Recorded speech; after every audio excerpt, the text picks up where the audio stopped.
By the time Scarlett Hayes was dragged onto the rain-slick pier in Brooklyn, she understood the truth too late. Her ex had not only betrayed her heart, he had sold her life. Victor Kane, the polished executive everyone trusted, had chained her to the center of a trap meant for Roman Blackwell. Ethan stood nearby, trembling, not from guilt but from fear, ready to let Scarlett disappear if it meant saving himself. Then Roman arrived.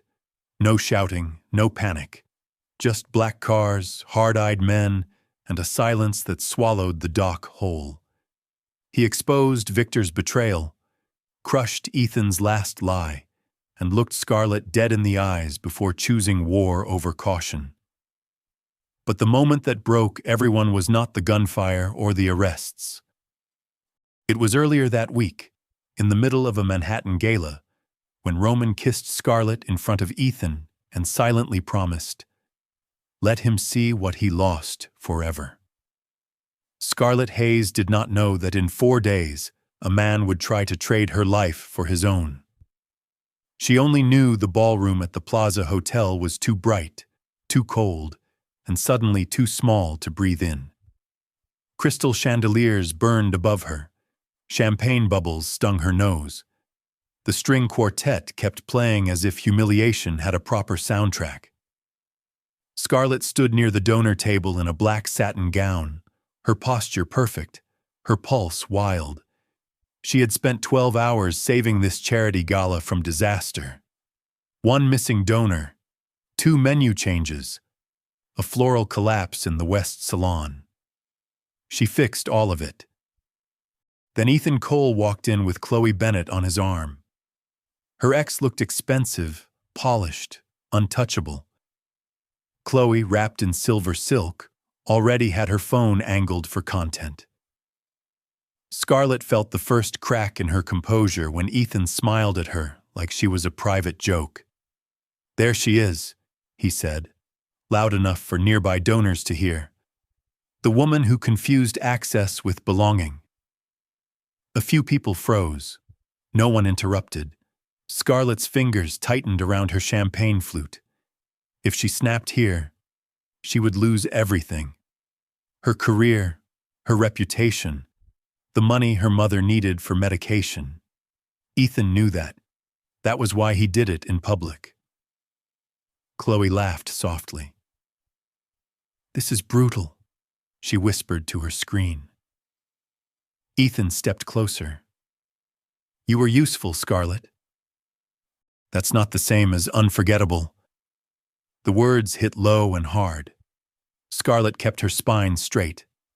That was all she had left. Then the room changed. Conversations died. Heads turned. Even the air felt heavier.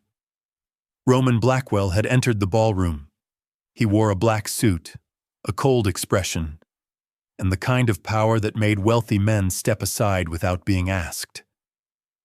Ethan's face drained white, and Scarlett realized the most dangerous man in New York was walking straight toward her. Roman Blackwell did not hurry. He never needed to. The room made space for him before he reached the center of it, as if power had its own temperature, and everyone in the ballroom could feel the drop. Crystal light caught the sharp edge of his jaw, the black silk of his tie, the steel gray of his eyes. He looked like a man who could ruin lives without raising his voice. Scarlett forgot the champagne in her hand. Ethan did not. For one brief second, her ex tried to recover. Scarlett saw it happen in real time, the straightening shoulders, the smug little smile dragged back onto his face, the desperate effort to look unimpressed in front of Chloe, the donors, the cameras, the entire polished room. "Mr. Blackwell," Ethan said, forcing charm into a voice that had gone thin. "Didn't expect to see you here tonight." Roman stopped beside Scarlett, not in front of her, not behind her, beside her, like he had already chosen where he stood. His gaze moved once over Ethan, dismissive and cold. "Clearly," he said. The silence that followed was worse than an insult. Scarlett could hear the tiny sounds now: ice settling in glasses, fabric brushing marble, Chloe's manicured nail tapping nervously against her phone case. Nobody moved. Nobody breathed right. Roman finally turned to Scarlett. It was the first time she had ever been looked at that way by a man like him. Not hungrily, not curiously, not even gently. He looked at her as if he were reading damage, measuring it, memorizing who caused it. "Are you hurt?" he asked. The question hit harder than Ethan's cruelty. Scarlett swallowed. No. Roman's eyes held hers 1 second longer, as if deciding whether he believed her. Then he looked back at Ethan. "You wanted an audience," Roman said softly. "Now you have one." Chloe's smile faltered. Ethan let out a laugh that sounded brittle. "This is between me and my ex." Roman adjusted the cuff of his sleeve with slow precision. "No. This is between a man who mistakes humiliation for strength and a woman you were never good enough to keep." A shock ran through the crowd. Ethan's face darkened. "You don't even know her." Roman's expression never changed.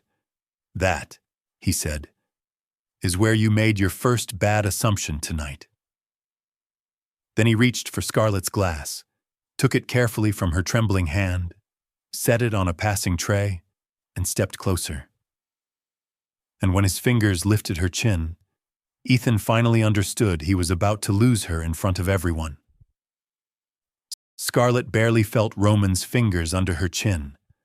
What she felt was the room folding inward, the chandeliers, the marble, the whisper of silk and money and judgment. Everything narrowed to the space between his body and hers, to the slow, deliberate way he looked at her, as if asking one final, silent question. "Trust me." She should have stepped back. She should have protected the last thin line of control she still owned. Instead, she stayed still. Roman lowered his head and kissed her. It was not frantic, not reckless, not the kind of kiss meant for romance. It was precise, devastating, and public in the cruelest possible way for the man watching. His hand remained light against her jaw, but his mouth claimed the moment with total certainty. Scarlett's breath caught. The world vanished in a flash of heat and shock, and for one impossible second, she forgot Ethan, forgot Chloe, forgot every eye burning into her skin. Then the ballroom came roaring back. Someone gasped. A champagne glass shattered near the edge of the dance floor. Chloe's phone dipped, then lifted again, greed overcoming disbelief. When Roman pulled away, he did not move far. His forehead nearly brushed Scarlett's temple as he spoke low enough for only her to hear. "Don't look at him yet." Her pulse slammed against her throat. Across from them, Ethan looked like a man who had just been skinned alive in a room full of witnesses. The smugness was gone. The polished ease was gone. Even his posture had changed. He stood too stiff, too straight, the way men did when humiliation hit so hard it turned physical. "What the hell was that?" he snapped. Roman turned then, one arm sliding around Scarlett's waist with terrifying calm. He held her like a fact, like a decision already made. "That," Roman said, "was me being polite." A ripple moved through the crowd. Ethan took a step forward. "You think you can just walk in here and take whatever you want?" Roman's eyes went flat. "No. I think I can walk in here and stop lesser men from confusing cruelty with power." Scarlett felt the words land around them like stones. Chloe swallowed hard, still filming, but her expression had changed. This was no longer fun, no longer content. It had become something dangerous, something alive. Ethan laughed once, sharp and ugly. "She's using you." Roman did not even blink. If she were, he said, she'd still have better taste than she showed with you. The room broke into scattered, stunned murmurs, and then Scarlett made the mistake Roman had warned her against. She looked at Ethan, and the hatred in his face told her this kiss had started something far worse than scandal. The private lounge off the ballroom was quiet in the way expensive places tried to be. Thick carpet, low lighting, doors that closed without a sound. It should have felt like relief. It didn't. Scarlett stepped away from Roman the second the door shut behind them. "What the hell was that?" she demanded, her voice low but shaking in her chest. Roman didn't answer immediately. He moved toward the bar instead, pouring a drink with the same controlled precision he had shown in the ballroom. No rush, no apology, just quiet, measured motion. "That," he said finally, "was necessary." Scarlett let out a sharp breath. "You don't get to decide what's necessary for me." He slid the glass across the counter toward her. She didn't touch it. Roman's eyes lifted. "If you had handled him out there, you would have lost your job before midnight." The truth hit like a slap. Scarlett's jaw tightened. "And now what? Now I'm the woman who kisses powerful men to survive?" Roman didn't flinch. "No. Now you're the woman no one in that room will risk humiliating again." The difference landed, heavy and uncomfortable. Scarlett turned away, pressing her fingers briefly to her temple. The adrenaline was crashing now, leaving something colder behind. Fear, not of Ethan, not even of the room she had just walked out of. Something bigger. "You said this wasn't just about him," she said, forcing her voice steady. "What does that mean?" Roman reached into his jacket and pulled out a thin folder. He set it on the bar between them. "Open it." Scarlett hesitated, then flipped it open. The first page made her stomach drop. Her name, her email, a transfer authorization she didn't remember sending. $500,000 routed through a donor account tied to tonight's event. "This isn't real," she said immediately. "It is," Roman replied. Her pulse spiked. "I didn't sign this." "No," he said. "But your credentials did." The room tilted slightly. Scarlett flipped through the pages faster now. More transfers, more signatures, a pattern forming, clean enough to pass a surface audit, dirty enough to destroy her if anyone looked deeper. "Ethan," she whispered. Roman watched her carefully. "He's part of it, not the architect." Scarlett's hands went cold. "If this comes out," she said slowly, "I'm not just fired. I'm finished." "Yes." She looked up at him, something breaking open behind her eyes. "Why are you helping me?" Roman didn't hesitate. "Because someone is using you," he said, "to get to me." Silence crashed down between them. Scarlett felt it then, the shift. This wasn't about humiliation anymore, or revenge, or even survival. This was a war she had just been pulled into, and she was standing unarmed in the middle of it. "So tell me," Roman said quietly, "do you want to stay a victim, or help me find who set you up?" Scarlett had learned young that love often arrived disguised as relief.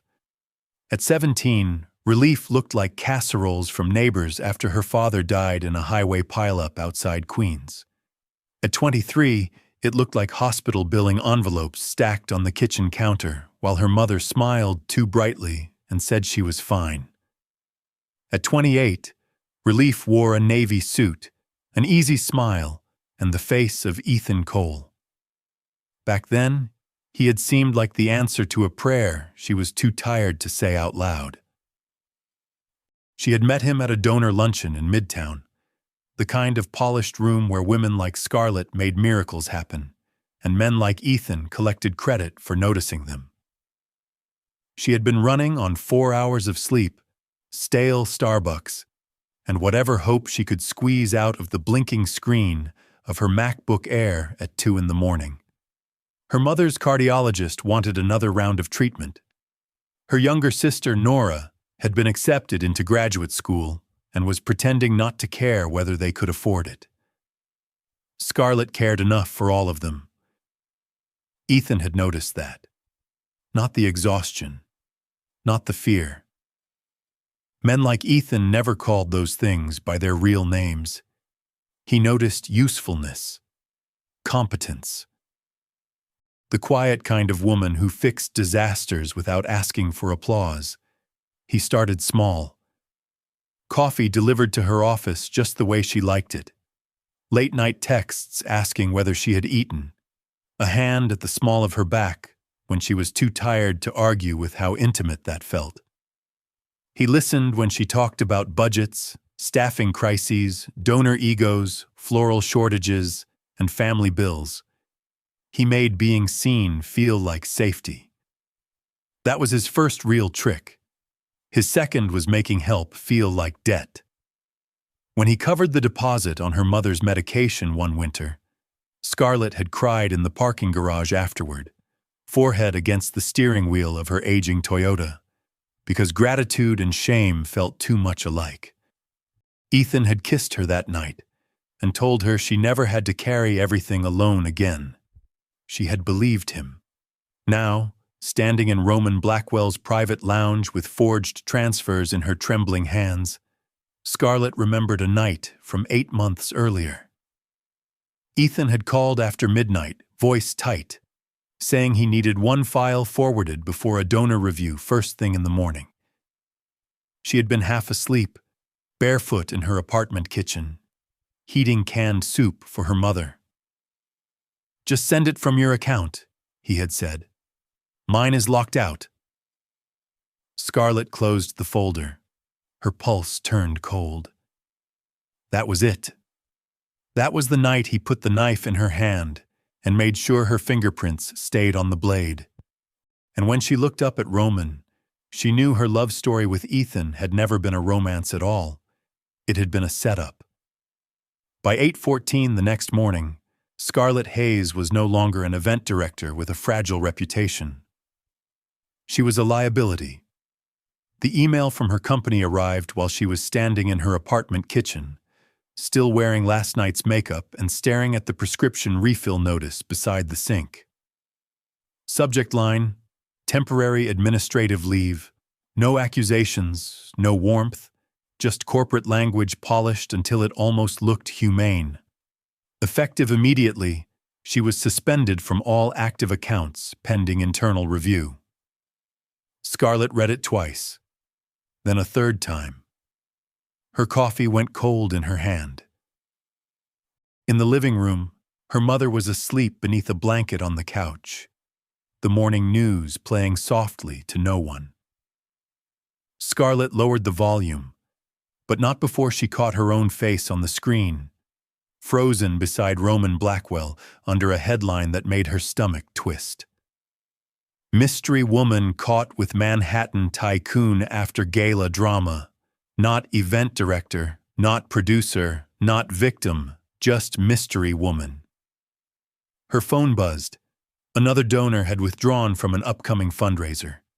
Then another message. Her mother's pharmacy reminding her that one medication was no longer eligible for delay. Then Ethan. "I told you last night not to make this worse. We can still fix it if you stop panicking." Scarlett stared at the message until her vision blurred. Not an apology, not even denial, just control. A knock came 40 minutes later. She opened the door expecting a courier and found 2 men in dark coats standing in the hallway with the posture of people who never repeated themselves. Between them sat a black leather document case. "Ms. Hayes," the taller one said, "Mr. Blackwell asked that this be delivered directly to you." Scarlett hesitated, then took the case. Inside was a file so thick it felt like weight made physical. Bank records, phone logs, event seating revisions, donor routing sheets, emails between Ethan and names she didn't recognize. One page had been marked with a silver tab. She opened to it. Victor Kane, Chief Operating Officer, Blackwell Maritime Holdings. A list of private meetings, transfer windows, cross-reference donor activity. Ethan's name appeared 3 times. Scarlett's breath caught. Her phone buzzed again, this time from a blocked number. If you care about your mother, don't go to the police. The fear was instant, total, sickening. A final note lay at the bottom of the case in clean, sharp handwriting. You are being cornered. Stop standing where they can reach you. R.B. Scarlett looked toward the living room, where her mother slept in the pale wash of morning light, defenseless and unaware. Then she grabbed her coat, the file, and her keys. Because for the first time, losing her career was no longer the worst thing that could happen today. Someone had just reached past Scarlett and put their hands on her family. Roman Blackwell's penthouse did not feel like a home. It felt like a decision nobody could reverse. Scarlett followed the silent elevator up 43 floors with the file clutched against her chest, and her nerves stretched so tight they felt metallic. When the doors opened, she stepped into a space of glass, stone, and controlled silence. The Manhattan skyline burned beyond the windows, sharp and distant. Everything inside looked expensive enough to survive fire. Roman was waiting near the bar, jacket off, sleeves rolled once at the forearms. It should have made him look more human. It didn't. "You came," he said. Scarlett dropped the file on the dining table. "Someone threatened my mother. Let's not pretend I had 20 safer options." His face changed by half an inch. That was enough to make the room colder. "Sit," he said. "I'm not here to be managed." "No," Roman replied evenly. "You're here because someone finally stopped treating your fear like exaggeration." The words landed harder than she wanted them to. Before Scarlett could answer, footsteps crossed the hall behind her. She turned. A young woman stood at the edge of the room in a cream sweater and dark jeans, frozen mid-step. She was pretty in a fragile, sharp-eyed way, like someone who had learned to hide panic under good posture. Her gaze fixed on Scarlett's face, widened, then broke open with recognition. "Oh my God," she whispered. "It's you." Scarlett frowned. "Do we know each other?" The woman laughed once, breathless and disbelieving. "Barnes and Noble, Union Square, 3 years ago." She took a step forward. "I was sitting on the floor in the psychology aisle, trying not to pass out. You stayed with me for almost an hour." Memory rose slowly. A girl in a camel coat, shaking hands, smudged mascara. A panic attack so violent she could barely breathe. Scarlett had missed a meeting that day because she couldn't leave her alone. She had bought her water, grounded her through breathing, and handed her a book she thought might help. "Meditations," Scarlett said softly. The woman nodded, eyes shining. "You wrote your number inside the cover and told me not to be embarrassed for surviving a bad day." Scarlett stared. Roman's voice came from behind her, low and steady. "This is Lily." The truth clicked into place like a lock turning. Lily Blackwell. Roman's sister. Scarlett looked from Lily to Roman, then back again. "You knew who I was." Roman held her gaze. "Yes." "How long?" "Since that day." Scarlett's pulse stumbled. "Then why didn't you ever say anything?" For the first time since she'd met him, something almost tired moved through his face. "Because decent women," Roman said quietly, "should never have to meet men like me." And before Scarlett could answer, Caleb entered the room and announced that someone was outside her mother's apartment right now. Scarlett didn't remember crossing the room. 1 second she was standing beside Lily, the past crashing into the present, and the next she was in front of Roman, the word outside echoing in her skull like something physical. "Outside where?" she demanded. Caleb didn't hesitate. "Your mother's building. Third-floor hallway camera picked him up 20 seconds ago. Hoodie, no face yet." Scarlett's stomach dropped so fast it felt like falling. "My mom is alone," she said. Roman was already moving. "Not anymore," he replied. He pulled his phone from his pocket, said one name, and the entire atmosphere shifted. "Ward, lock the building. Nobody in, nobody out. I want eyes on every stairwell and elevator." A pause, then colder. "If he moves toward her door, break him." Scarlett stared at him. There was no panic in his voice, no hesitation, just certainty. The kind that didn't come from hope, the kind that came from control. Lily stepped closer to Scarlett, her voice softer. "He won't let anything happen to her." Scarlett wanted to believe that, but fear didn't listen to logic. Her phone buzzed in her hand. Blocked number. She didn't want to answer. She did anyway. A man's voice, low, almost amused. "You move fast when it's family." Scarlett's breath hitched.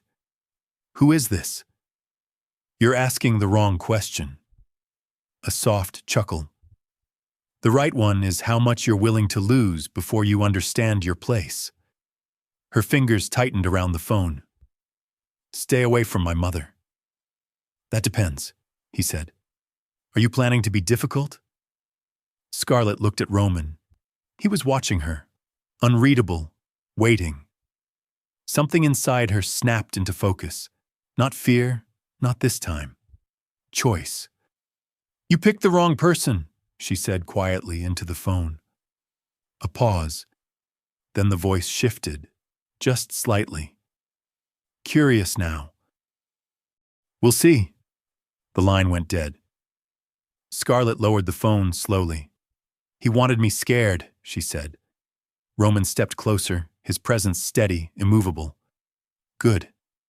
Her eyes lifted to his. "Good? It means he needs you to be."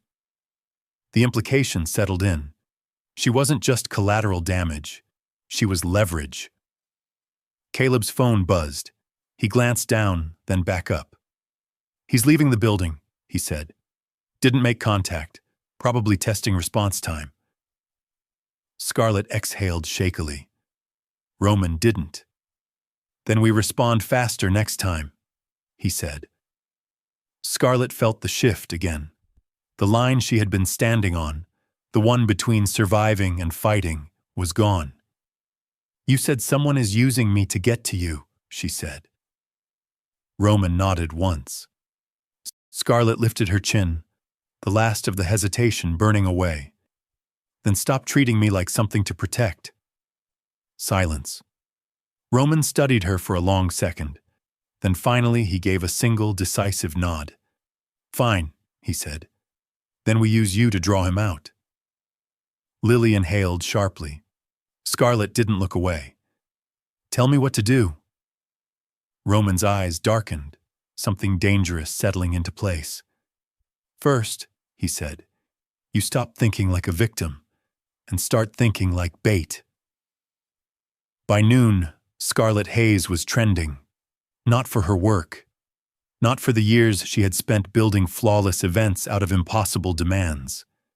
But for a kiss. The footage was everywhere. Chloe's video, edited, filtered, captioned, had spread across every platform that mattered. It didn't show Ethan's cruelty. It didn't show Scarlett holding herself together under pressure. It showed Roman Blackwell pulling her close. It showed power choosing her. And the world had already decided what that meant. Gold digger. Opportunist. Another woman trading dignity for proximity to money. Scarlett stared at her reflection in the floor-to-ceiling glass of Roman's penthouse, her phone buzzing non-stop on the marble counter behind her. She's using him. He always goes for women like that. Who even is she? Her name was there, but her story wasn't. Lily hovered near the kitchen island, scrolling, her expression tight. They're tearing you apart. I can see that, Scarlett replied, her voice steadier than she felt. Across the room, Roman stood with Caleb and Audrey, their conversation low and controlled. Numbers, timelines, names Scarlett didn't fully recognize yet. It sounded less like damage control and more like war planning. That should have terrified her. Instead, something else settled in. Clarity. Her phone buzzed again. Ethan, of course. She stared at the name before answering. You really outdid yourself, he said, his tone light, almost amused. Roman Blackwell? That's ambitious, even for you. Scarlett closed her eyes briefly. You forged my credentials. A pause, then a quiet exhale. Careful, Scarlett. Accusations like that can get messy. You used me. No, Ethan corrected smoothly. I used an opportunity. You just happened to be convenient. The words landed like ice water. Scarlett turned slightly, watching Roman in her peripheral vision. He wasn't looking at her, but she knew he was listening. You think he's protecting you? Ethan continued. Men like that don't protect. They own. Scarlett's grip tightened on the phone. And men like you? A soft laugh. We survive. There it was. No apology, no remorse, just truth, stripped clean. Scarlett felt something final break loose inside her. Not pain. Attachment. Then you should start running, she said quietly.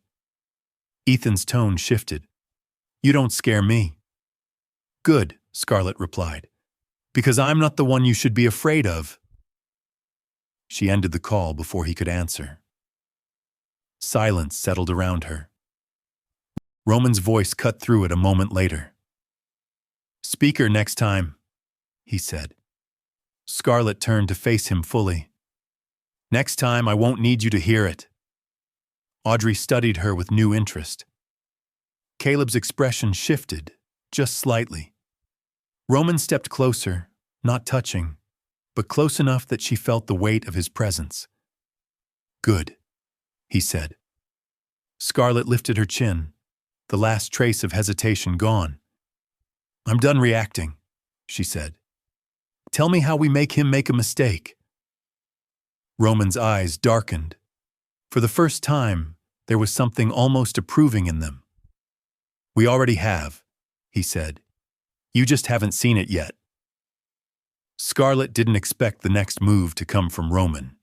She expected strategy, plans, orders. Instead, he disappeared for exactly 11 minutes. When he returned, the entire structure of her world shifted. Your mother and sister are being relocated, Roman said as he walked back into the penthouse, already removing his gloves. Effective now. Scarlett straightened instantly. You don't get to make that decision without me. I already did. The calm in his voice snapped something sharp in her chest. That's not protection, she said. That's control. Roman stopped in front of her, close enough that she could see the faint scar along his jawline, the one most people missed. It's survival, he corrected. Scarlett shook her head. You don't know my family. You don't get to move them like pieces on a board. Roman's gaze didn't shift. Your family is already on the board. Silence hit hard. Scarlett opened her mouth, then closed it again, because he wasn't wrong. Caleb stepped forward, holding out a tablet. Live feed, he said. Scarlett hesitated, then took it. The screen showed her mother's building, the hallway camera. 2 men now, not one. one standing near the stairwell, the other pretending to scroll through his phone outside her mother's door, waiting, watching. Her stomach twisted. "They came back," she said quietly. Roman nodded once. Because the first time was a test. Scarlett's grip tightened around the tablet. "And this time?" "This time," Roman said, "they're checking how far they can push." On the screen, the man outside the door shifted, glancing toward the hallway camera like he knew it was there. Scarlett's breath caught. "Do something," she said. Roman didn't move. For one terrifying second, she thought he wouldn't. Then he reached for his phone again. "Ward," he said, voice low and final. "Take the building." Scarlett blinked. "Take the... What does that mean?" Caleb answered without looking at her. "It means nobody in that hallway finishes the next 5 minutes standing." The words landed heavy. On the screen, everything changed at once. A door at the end of the hallway opened, then another. Men Scarlett had never seen stepped out, silent, precise, moving with purpose. The two watchers didn't even have time to react before they were pinned, disarmed, and dragged out of frame. No shouting, no chaos, just execution. Scarlett stared, breath shallow. Roman ended the call like it was nothing. "They won't come back there again," he said. Scarlett lowered the tablet slowly, her pulse uneven. "You planned that," she realized. Roman's eyes held hers. "I prepare for patterns." Fear flickered through her, sharp, undeniable. But beneath it, something else rose. Safety. Not soft, not gentle. Absolute. Scarlett exhaled, the fight in her voice quieter now, but not gone. "Next time," she said, "you tell me before you move my family." Roman considered that, then gave a single nod. "Next time," he agreed. Scarlett met his gaze, steady again. "Good," she said, "because I'm not standing behind you in this." Roman's expression shifted, just barely. Not resistance, recognition. "You won't," he said. "You'll be standing where they can see you." Scarlett had never chosen to be dangerous before. She had chosen responsible, careful, necessary. Now she stood in the center of Roman Blackwell's penthouse. The city spread beneath her like something fragile and distant, and realized that careful had nearly gotten her destroyed. "Say it again," Audrey said, her voice precise. Scarlett didn't look away from the skyline. "I'm not going to the police." Audrey studied her for a long second, then nodded once. "Good. Because if you walk into a federal office right now, you won't be a witness. You'll be the headline." Scarlett let that settle. "I didn't sign those transfers," she said. "No," Audrey replied. "But your access did. And that's all anyone needs to start building a case." Caleb leaned against the far wall, arms crossed. "They want you scared enough to confess to something you don't understand." Scarlett turned back to them. "I understand enough. Ethan needed a clean name. Victor needed a clean channel. I was both." Roman, who had been silent until now, finally spoke. "They also needed someone predictable." Scarlett's eyes flicked to him. "Predictable how?" "You don't run," he said. "You fix. You absorb damage until it stops spreading." The truth hit clean. Scarlett exhaled slowly. Not anymore. Something shifted in the room. Roman stepped closer, just enough to make the space feel smaller. "Then we stop reacting." Scarlett crossed her arms. "And start what?" "Hunting," Caleb said. The word landed heavier than anything else. Audrey slid a tablet across the table. "We create pressure," she said. Public, controlled, targeted. You make yourself visible again. Scarlett frowned. You want me out there? After everything? Yes, Roman said. Because right now they think you're cornered. Scarlett's pulse picked up. And if I step out, they move. Exactly. She considered that. Risk against risk. Fear against control. Scarlett nodded once. Fine. Then we don't just step out. We make sure they can't ignore it. Audrey's lips curved slightly. I was hoping you'd say that. Caleb pushed off the wall. There's a private donor lunch tomorrow on Fifth Avenue. Small, high-profile, controlled guest list. Scarlett's mind was already moving. Seating charts, entry points, timing. Ethan will be there, she said. Roman's gaze locked onto hers. Yes. Scarlett felt the edge of something new settle into place inside her. Not panic, strategy. Then I'll be there too, she said, but not as damage control. Roman tilted his head slightly. As what? Scarlett met his eyes without flinching. As the mistake they don't realize they already made. Silence followed, not doubt, recognition. Roman's expression shifted, something darker, sharper settling in. Approval. Good, he said quietly. Because tomorrow, we make him choose between saving himself and exposing everything. The restaurant on Fifth Avenue was designed for people who never checked prices. Glass walls, white marble tables, quiet conversations wrapped in money and discretion. Scarlett stepped inside at exactly 12:07 p.m., her heels precise against the floor, her posture controlled, her pulse anything but. Heads turned, not dramatically, not openly, but enough. They recognized her, not from her work, from the video. Scarlett felt it in the way conversations softened, in the way eyes lingered a second too long before pretending not to look. She didn't rush. She didn't shrink. She walked like she still belonged. Because today, she did. Across the room, Ethan Cole was already seated. Navy suit, perfect posture, controlled expression. But Scarlett saw it, the flicker. Surprise. He hadn't expected her to show up. Good. Chloe sat beside him, phone in hand, already half lifted. Her lips curved when she spotted Scarlett, like she'd just been handed new content. Scarlett reached their table without breaking stride. Scarlett, Ethan said, rising halfway, confusion slipping through his composure.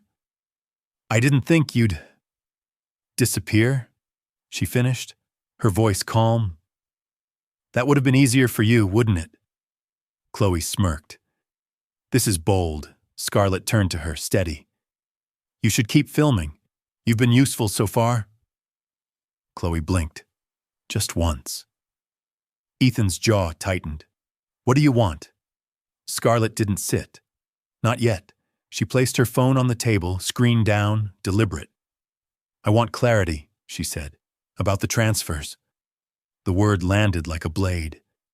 Ethan's eyes flicked just briefly toward Chloe. Mistake. Scarlett saw it. I don't know what you're talking about, he said smoothly. Scarlett leaned in slightly, lowering her voice just enough that only their table could hear. Say that again, she said, and I'll play the recording of you admitting you used my credentials. Silence. Chloe's smile faltered. Ethan didn't speak. Scarlett straightened slowly, letting the moment stretch. Pressure. That was what Roman meant. Create it, hold it, let them break under it. You're making a mistake, Ethan said finally, quieter now. Scarlett shook her head. No, I made one when I trusted you. Her phone buzzed once against the table. She didn't look at it. She didn't need to. She knew Roman was watching. Ethan leaned forward, his voice dropping. You think he's going to protect you from everything? Scarlett met his gaze, unflinching. No, she said. I think you're about to protect me from him. Confusion flickered, then calculation, then something sharper, fear. Scarlett saw it happen in real time. Ethan's control slipped. Not completely, but enough. Enough to matter. She picked up her phone, stepping back from the table. This is your moment, she said quietly. Fix it, or I let it burn. She turned to leave, didn't wait, didn't look back. Behind her, silence spread across the table like a crack in glass, and for the first time, Ethan wasn't in control of the story anymore, because the next move he made would either save him or expose everything he had tried to bury. Scarlett knew something was wrong before she even reached the hospital. It wasn't a message. It wasn't a call. It was silence. The kind that pressed in too tight. She stepped out of the elevator onto the third floor, her heels echoing against polished tile, her pulse already climbing. The hallway smelled faintly of antiseptic and something colder. Absence. Too quiet. Her mother's door was at the end, half open. Scarlett stopped. Every instinct in her body screamed. Don't go in. She went anyway. Mom? Her voice came out thin. No answer. The room looked untouched at first glance. Bed made, monitor steady, IV line intact. But something was off. The chair beside the bed, empty. Her mother's purse, gone. Scarlett's breath shortened. Then she saw it. A phone. Not hers. Sitting on the tray table like it had been placed there with intention. Waiting. Her stomach dropped as she stepped closer. It started ringing the second she reached for it. Scarlett froze, then answered. A familiar voice slid through the speaker, smooth and controlled. Right on time. Scarlett's grip tightened. Victor. A soft chuckle. I was wondering how long it would take you to say my name out loud. Her heart slammed against her ribs. Where is she? Safe, he said. For now. Scarlett closed her eyes for 1 second. Just one. Don't lie to me. I don't lie, Victor replied calmly. I reframe reality. The words made her skin crawl. What do you want? She demanded. There was a pause. Then, you. Scarlett's eyes snapped open. Behind her, footsteps echoed in the hallway. Too late. She turned just as the door shut. A man she didn't recognize stepped inside, tall, broad, expression empty. Another followed behind him, locking the door with a quiet click. No panic, no rush. Professional. Scarlett backed up slowly, her hand tightening around the phone. You could have stayed quiet, Victor's voice continued softly in her ear. You could have let Ethan take the fall. But no. You had to become visible. The man in front of her took a step closer. Scarlett's mind raced. Distance, objects, exit, none. You made yourself important, Victor said. Now you get to be useful. The second man reached for her arm. Scarlett twisted fast, but he caught her anyway, fingers like steel locking around her wrist. Pain shot up her arm. Let me go, she snapped, kicking hard, catching the first man off guard for half a second. Not enough. A needle flashed. Cold panic exploded through her chest. No. The sting hit her neck before she could finish. Everything tilted. The room blurred. Her knees buckled. Victor's voice softened, almost gentle now. Tell Roman, he said, that this is what happens when he forgets his own rules. Scarlett fought it. Fought the darkness dragging her down. Fought the weakness flooding her limbs. But it was too fast, too clean, too planned. The last thing she saw was the hospital ceiling sliding sideways. The last thing she felt Was the phone slipping from her fingers? And the last thought that burned through her fading consciousness was not fear, but the realization that she had just become the weapon meant to break Roman Blackwell. Scarlett woke to cold, not the soft chill of air conditioning or the distant hum of a hospital system. This was sharper, intentional, concrete beneath her back, metal somewhere close. The faint, rhythmic drip of water echoing through a space too large to feel safe. She didn't move at first. Her body felt wrong, heavy, slower than it should be. Drugged. Good. That meant she wasn't dead. Yet. Scarlett opened her eyes. The ceiling above her was unfinished, exposed beams, industrial piping, dim yellow lights flickering just enough to make everything feel unstable. A warehouse, or something close to it. Her hands weren't tied. That was worse. It meant they didn't think she could fight. Scarlett pushed herself up slowly, ignoring the dizziness that hit immediately. The room spun once, then steadied just enough for her to take in her surroundings. Wide space, concrete floor, one visible exit, 2 men near the far wall, armed, watching. She exhaled through her nose, steadying herself. Think, not panic, think. A slow clap echoed from the shadows. Scarlett's head snapped toward the sound. Victor Kane stepped forward, immaculate as ever, his dark coat untouched by the dirt and decay around him. He looked like he belonged in a boardroom, not a place like this. "That was faster than I expected," he said calmly. Scarlett forced her voice steady. "Where is my mother?" Victor tilted his head slightly, as if considering whether the question deserved an answer. "Alive," he said. "For now." Scarlett's jaw tightened. "What do you want?" Victor smiled faintly. "Clarity."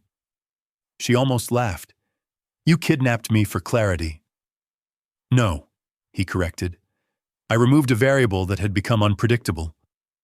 The words hit colder than the room. Scarlett pushed herself to her feet, her balance shaky but holding. "You're not as smart as you think." Victor's expression didn't change. "No?" he asked. "You think this scares Roman?" she said. "You think he doesn't already know?" Victor studied her, something faintly curious flickering behind his eyes. "That's the interesting part," he said softly. "He does know." Scarlett's pulse skipped. "And he still let you walk into this," Victor continued, "which means one of 2 things." He took a step closer. "Either he's losing control," another step, "or he's willing to let you suffer to protect something bigger." Scarlett held her ground. "You don't understand him," she said. Victor stopped just within reach, his gaze sharp now. "Oh, I understand Roman perfectly," he replied. "I built half of what he controls." Silence stretched between them. Then Victor's voice dropped, colder than before. "He had one rule," he said. "No attachments, no weaknesses." Scarlett didn't look away. Victor smiled. "And then he met you." The implication settled like a blade sliding into place. Scarlett's heart pounded, but not from fear, from realization. She wasn't just leverage. She was the fracture point. Victor turned slightly, gesturing toward the guards. "We'll give him time," he said. "Let him decide what matters more." Scarlett's hands curled at her sides. "You're wrong," she said quietly. Victor glanced back. Scarlett's eyes burned steady. He already decided. Victor's smile faded, just a fraction, and for the first time, doubt flickered, because somewhere out there, Roman Blackwell was already moving. Scarlett didn't wait for fear to catch up. The moment Victor turned his back, she moved, not visibly, not recklessly, but internally. She forced her breathing to slow, her pulse to steady, her mind to detach from the fact that she was standing in a warehouse with two armed men and no clear exit. Panic would get her killed. Precision might not. She scanned the room again, slower this time. The flickering light above, the uneven rhythm of the water drip, the guards, one near the door, one closer to the center, both watching but not expecting resistance. That was their first mistake. Victor believed control meant certainty. Scarlett knew better. Control had cracks. You just had to find them. She shifted her weight slightly, testing her balance. The drug still lingered in her system, dulling her reflexes, but not enough to make her useless. Her right hand brushed the edge of a metal crate behind her. Cold, solid, movable. Good. Comfortable? Victor asked without turning around. Scarlett didn't answer. She took one slow step sideways, then another. The guard nearest her tracked the movement, but lazily, unconcerned. Second mistake. Scarlett's fingers tightened around the edge of the crate. Timing, distance, impact. She moved fast, faster than they expected. The crate tipped hard into the closer guard's legs, knocking him off balance just long enough for Scarlett to pivot, driving her elbow into his throat. He choked, stumbling back, gun slipping from his grip. Scarlett didn't hesitate. She grabbed it, turned. The second guard was already moving, too fast. A hand slammed into her wrist, twisting. Pain shot up her arm. The gun clattered across the floor. Scarlett gasped, trying to wrench free, but his grip tightened, dragging her back. Enough, Victor said calmly. Everything stopped. The guard released her just enough to force her upright again. Scarlett's chest heaved, adrenaline burning through the last of the drug in her system. Victor turned slowly, studying her now with something new in his expression. Not irritation, interest. "I was wondering when you'd try that," he said. Scarlett glared at him. "You should have wondered harder." One corner of his mouth lifted. "Brave," he said, "but not effective." Scarlett's voice cut sharp. "You're not as in control as you think." Victor stepped closer again, eyes narrowing slightly. "No," he said quietly, "but neither are you." Scarlett held his gaze, didn't flinch, didn't look away, because losing control wasn't the same as losing the game, and she wasn't done yet. Somewhere beyond these walls, Roman was already moving. She could feel it like pressure in the air, like something inevitable building just out of sight. Victor studied her for one long second more, then gave a small, almost amused exhale. "Good," he said. "Fight. It'll make this more interesting." Scarlett's pulse steadied, her mind sharpened, because now she understood something critical. Victor didn't want her broken, not yet. He wanted her aware enough to understand exactly what was coming. And that meant she still had time, just not much of it. Roman Blackwell did not rush. That was the first thing Caleb noticed. Not when the call came in. Not when the location ping hit.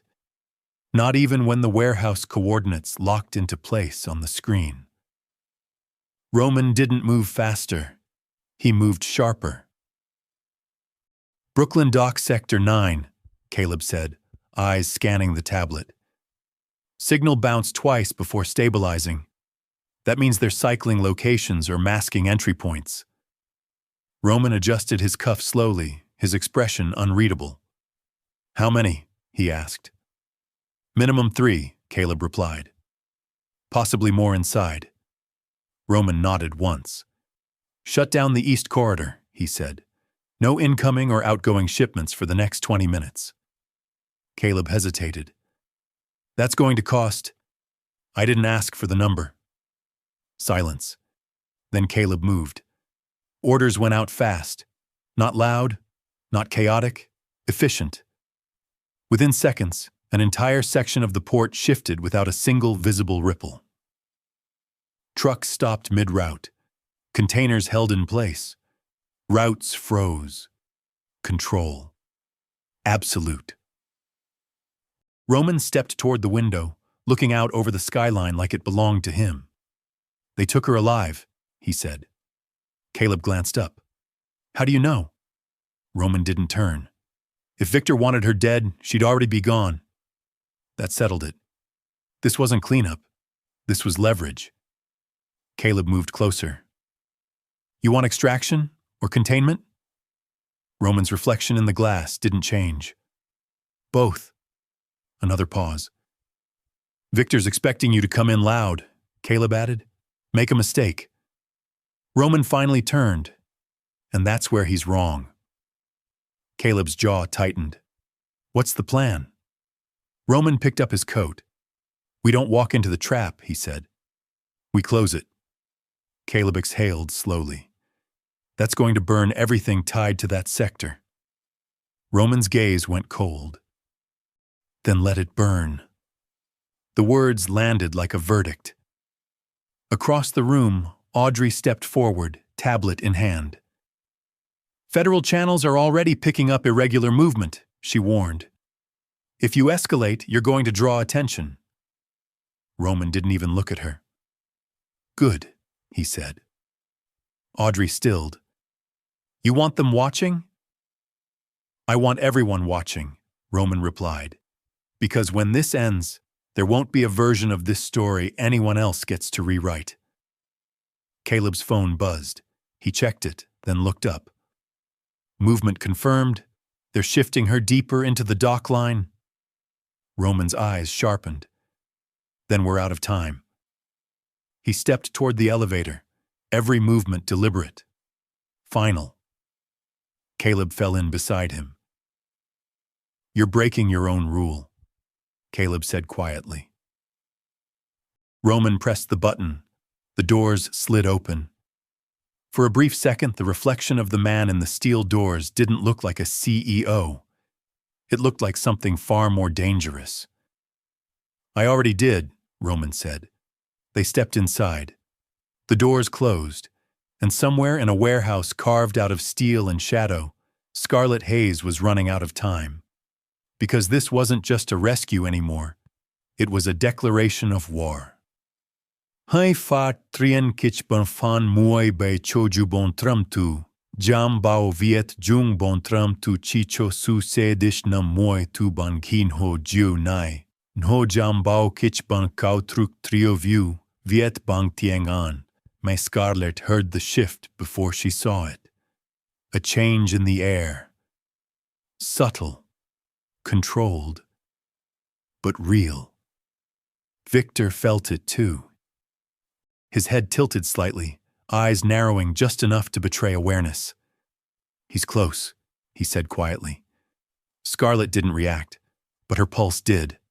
Fast, sharp, alive. One of the guards moved toward the entrance, hand near his weapon. Another adjusted his stance, tension replacing boredom. The warehouse, which had felt stagnant and contained, suddenly felt like something holding its breath, waiting. Victor turned back to Scarlet, studying her face like he expected to find fear there. Instead, he found something else. Recognition. "You can feel it," he said. Scarlet held his gaze. "So can you." For the first time, Victor didn't smile. A distant sound cut through the silence. Not loud, not obvious, but wrong. Metal shifting where it shouldn't. A door somewhere beyond the visible exit opening without permission. The guard nearest the entrance stiffened. "We've got movement!" The lights flickered once, then steadied. Victor didn't look away from Scarlet.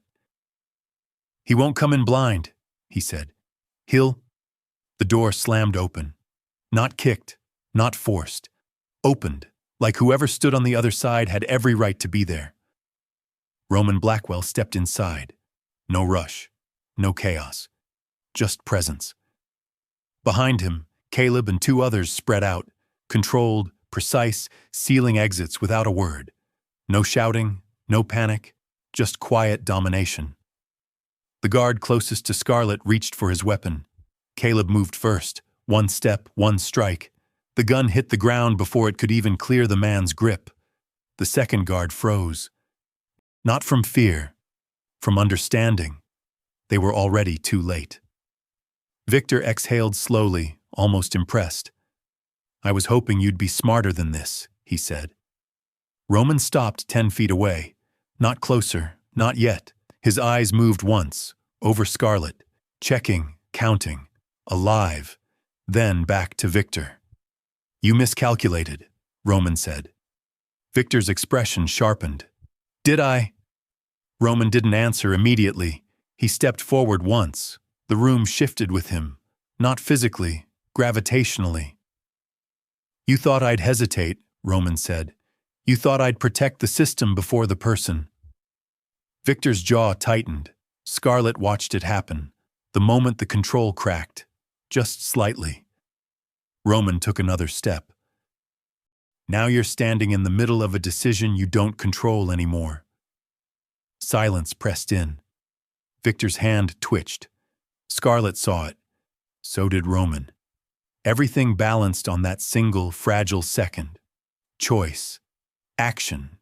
Irreversible. Victor smiled again, but this time it didn't reach his eyes. "Then let's see how far you're willing to go," he said. And in that instant, everything broke. Because the next move wouldn't be about power. It would be about who was willing to lose everything to win. It didn't explode. It collapsed. That was the difference. Victor moved first, fast, sharp, controlled. His hand snapped toward the guard nearest Scarlett, not for protection, but for the gun already slipping across the concrete floor. But Roman had already planned for that. "Down," he said. Scarlett didn't hesitate. She dropped. The first shot cracked through the warehouse like thunder, but it didn't come from Victor's side. Caleb, precise. The bullet tore through the guard's shoulder just as he reached for the weapon, sending him crashing back with a strangled shout. The second guard lunged forward, but Roman's men were already moving, cutting angles, closing distance, eliminating space. No chaos, just efficiency. Victor stepped back, eyes sharp, recalculating in real time. "You're burning everything for her," he said, voice cutting through the noise. Roman didn't answer. He moved, fast, faster than Scarlett expected. 1 step. 2. Then he was there, between her and Victor. A wall of controlled violence. His hand closed around her arm, pulling her behind him without looking back. Alive. That was all that mattered.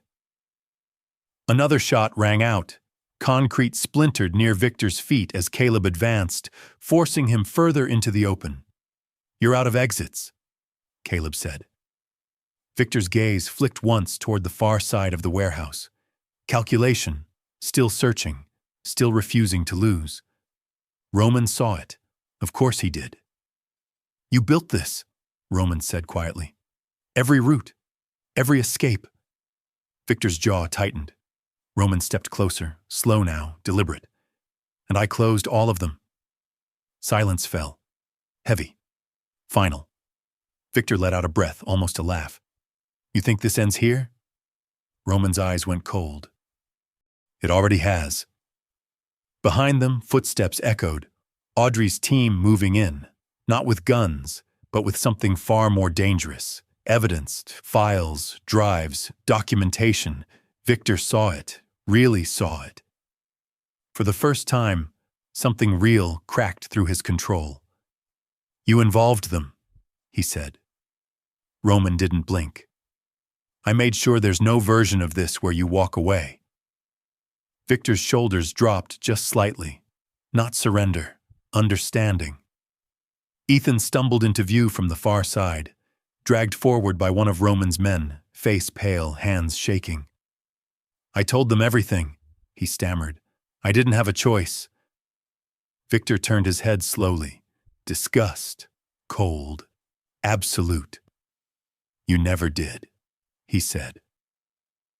Scarlett watched it all from behind Roman, her pulse still racing, but her mind clear. This wasn't a fight anymore. It was judgment. Victor looked back at Roman one last time, then at Scarlett. Something unreadable passed through his eyes. "You were the fracture," he said quietly. Scarlett didn't look away. "No," she replied. "You were." Victor smiled once, thin, resigned, and then he stopped fighting. Because in that moment he realized he hadn't been outplayed by Roman. He had been exposed by Scarlett. The sirens didn't come immediately. That was the first sign Roman Blackwell had controlled the ending.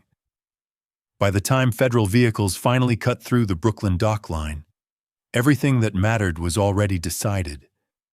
Victor Kane stood in the center of the warehouse, no longer resisting, no longer calculating. The man who had once controlled half of Roman's operations now looked like what he truly was, someone who had mistaken access for power. Audrey stepped forward, heels sharp against concrete, a thin folder in her hand. "Victor Kane," she said evenly, "you're being formally tied to financial fraud, racketeering, conspiracy, and multiple counts of organized criminal coordination." Victor didn't react. He didn't look at her. His gaze stayed on Roman. "You built this empire with me," he said quietly, "and now you hand me over?" Roman's expression didn't shift. "I built it," he replied. "You corrupted it." The words landed like a final verdict. Victor exhaled slowly, something hollow settling into his posture. Not defeat. Finality. Behind him, Ethan broke first. "I can cooperate," he blurted, his voice cracking. "I already gave statements. I told them everything Victor planned, everything he made me do." Roman didn't even look at him. Caleb did. And that was worse. "You weren't made to do anything," Caleb said coldly. "You just thought you'd survive it." Ethan's face collapsed under the truth. Across the warehouse, Chloe stood frozen near the entrance, her phone still in her hand, but no longer recording. For once, there was no angle to play, no story to spin. The camera she had used to build herself had become useless in the face of reality. Scarlett stepped out from behind Roman, slowly, steadily. Every eye in the room shifted to her, not as a victim, not anymore. Victor watched her approach, something dark and almost thoughtful in his expression. "You changed the equation," he said. Scarlett stopped a few feet away. "No," she answered calmly. "I just refused to stay inside the one you built." Silence. Then Victor gave a faint, humorless smile. "That's worse," he said. Scarlett didn't respond. She didn't need to. Because everything he had tried to turn her into, scapegoat, leverage, weakness, had collapsed under its own weight. Federal agents finally entered, sharp, controlled, moving with authority. Victor didn't resist when they took him. Ethan didn't speak again when they pulled him away. Chloe lowered her phone. And for the first time since the gala, Scarlett felt something she hadn't allowed herself to feel. Relief. Not complete. Not soft. But real. Roman stepped beside her, not touching, but close enough that she felt the shift. "You're clear," Audrey said. "Your name is out of everything." Scarlett exhaled slowly. Months of pressure. Gone. But she didn't look at the agents, or the wreckage. She looked at Roman, and for the first time, there was no chaos between them. No strategy, No survival, just truth, and the quiet realization that everything she had lost had just been replaced with something far more dangerous: freedom. 6 months later, Manhattan looked different from Scarlett Hayes' office window. Not because the skyline had changed, because she had. The new brass plaque beside the frosted glass door read, "Hayes and Hart Private Events." Clean lettering, clean money, clean ownership. The kind of success nobody could take from her, because every inch of it had been built with open eyes and steady hands. Inside, sunlight spilled across cream walls, polished oak, and a long table scattered with floral samples, donor packets, and seating drafts for the launch event of her new foundation for women recovering from financial abuse. Her mother's medication was paid for through the end of the year. Nora was back in school. Ethan Cole was facing sentencing. Victor Kane had vanished into the slow, merciless machinery of federal prosecution. Chloe Bennett had learned the hard way that public humiliation was only entertaining until it came home wearing your own face. Scarlett stood at the center of her office in a navy silk dress, reviewing notes on her iPad, when Audrey stepped in with the smallest hint of a smile. "Your final donor just confirmed," she said. "You've officially overbooked the room." Scarlett laughed softly. "That's a problem I know how to solve." Audrey studied her for a beat. "You know, 6 months ago, you were walking into a trap." Scarlett glanced toward the window. "6 months ago, I thought surviving was the goal. And now?" Scarlett closed the folder in her hand. "Now I want more than survival." Audrey's gaze shifted past her shoulder. "Then you should turn around." Scarlett did. Roman Blackwell stood in the doorway. No bodyguards in sight. No tension in the room. Just Roman in a black suit, tie loosened slightly, watching her with that same impossible stillness that had once terrified her and now only made her pulse turn warm. He crossed the room slowly, stopping just in front of her desk. "I'm late," he said. "4 minutes," Scarlett replied. Roman reached into his coat pocket and placed a small velvet box beside her event folder. The room went silent.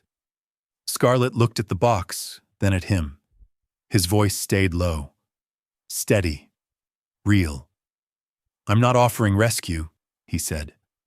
"I'm offering a life where no one gets to reduce you again. Not because you need me to stop them. Because I want to stand beside the woman who already knows how to stop them herself." Scarlett felt her throat tighten, not from shock, from the sheer rightness of it. Roman opened the box, a ring, elegant, understated, certain. For 1 second, the whole city seemed to hold its breath. Then Scarlett smiled, stepped closer, and said the only answer that had ever been possible. "Yes." And when Roman kissed her this time, it wasn't to prove anything to the world. It was because, at last, the world had failed to break them. And somewhere far behind them, every person who had tried to destroy Scarlett Hayes was forced to live with the one punishment they deserved most: watching her be loved, respected, and impossible to ruin. This story is a work of fiction created for entertainment and storytelling purposes only. All characters, events, and situations are entirely imagined and do not represent real individuals, organizations, or actual incidents. While the narrative includes themes related to power, relationships, and personal growth, it is not intended to promote or glorify harmful behavior. Instead, it focuses on resilience, self-worth, and the importance of making strong, independent choices in difficult situations. Any resemblance to real people or events is purely coincidental. The goal of this content is to inspire emotional reflection and provide an engaging dramatic experience for viewers.